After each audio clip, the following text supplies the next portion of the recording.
Kumusta mga kaibigan? Sa Velor channel to.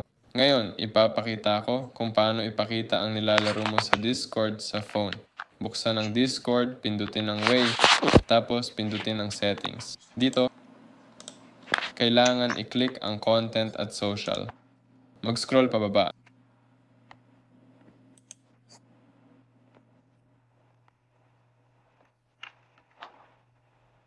Dito, pipiliin natin ang server. Okay? May activity status dito. Piliin to i-on, tapos pwede na ipakita. Piliin lahat ng server dito. Nakikita mo, naka-on na to. Pwede rin piliin ibang server. Basta naka-on lang tong slider. Ayun. Pwede rin gumawa ng custom status. I-click ang add status, tapos isulat dito ang status mo. Piliin gaano katagal active, tapos i-click save. Yun lang yun. Si Velor to. Sige, paalam.